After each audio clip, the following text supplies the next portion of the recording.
Zee 24 तास एक पाऊल पुढे। सुपर कूलच्या या प्रमोशन नंतर आता पाहूया बॉलिवूडच्या काही हॅपनिंग न्यूज आमच्या स्पॉट 5 या सेगमेंट मधून।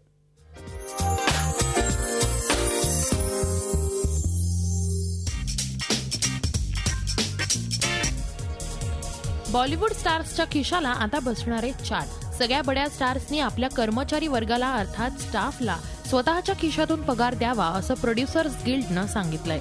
सलमान खान, शाहरुख खान, आमिर खान, अक्षय कुमार या सगळ्या बड्या स्टार्सनी आपल्या मेकअप मन, hair dresser, bodyguards, spot boys यांना आपल्या खिशातून पगार द्यावा असं प्रोड्युसर्स गिल्डनं सुचवलंय। यापूर्वी स्टार्सच्या मानधनाबरोबरच निर्मात्यांना स्टार्सच्या वैयक्तिक कर्मचारी वर्गाच्या पगाराचाही भार सोसावा लागत होता। निर्मात्यांवरचं हे ओझं आता स्टार्सनी उचललंय। जेनेलिया डिसूजा आता सज्ज झालीये ती आपल्या आगामी सिनेमांसाठी।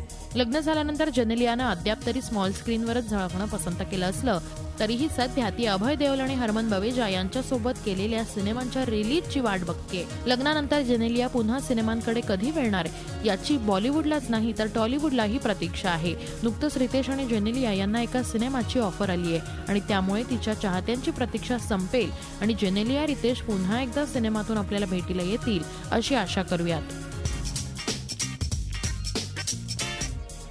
दिग्दर्शक रोहित शेट्टी आता ऍक्शन डायरेक्टरच्या भूमिकेत दिसणार आहे। ऍक्शन प्रेमी दिग्दर्शक म्हणून ओळखला जाणारा रोहित अक्षय कुमारच्या खिलाडी 786 या सिनेमाचं ऍक्शन डिझायनिंग करणार आहे। अक्षय कुमारच या सिनेमातले बहुतेक स्टंट्स करताना दिसेल आणि सारे स्टंट्स खास रोहित त्याच्यासाठी डिझाईन करेल। तेव्हा बोल बच्चनच्या यशानंतर Rohit is back in action असंच म्हणावं लागेल, नाही का?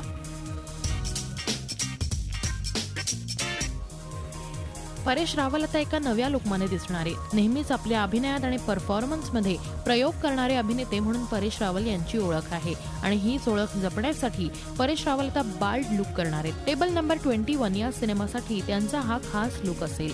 आता या सिनेमातून परेश रावल हटके लुक आणि हटके भूमिकेत दिसतील अशीच अपेक्षा करूयात। अभिषेक बच्चन आता सज्ज झालाय धूम 3 साठी। बोल बच्चन हिट झाल्यानं अभिषेकच्या धूम 3 बद्दलच्याही अपेक्षा वाढल्यात। आता या सिनेमासाठी अभिषेक एका वेगळ्या लुकमध्ये दिसणार आहे। इन्स्पेक्टर जय दीक्षितचा हा लुक आधीच्या धूम सिरीजपेक्षा वेगळा असणार आहे। तर या सिनेमात निगेटिव्ह व्यक्तिरेखेत असलेल्या आमिरचा लुकही हटके असणार आहे। त्यासाठीच दोघांचं खास लुक टेस्ट सेशनही पार पडलंय। आता आमिर आणि अभिषेक आपले हे नवे लुक्स प्रेक्षकांसमोर कधी आणतात याची वाट पाहूयात।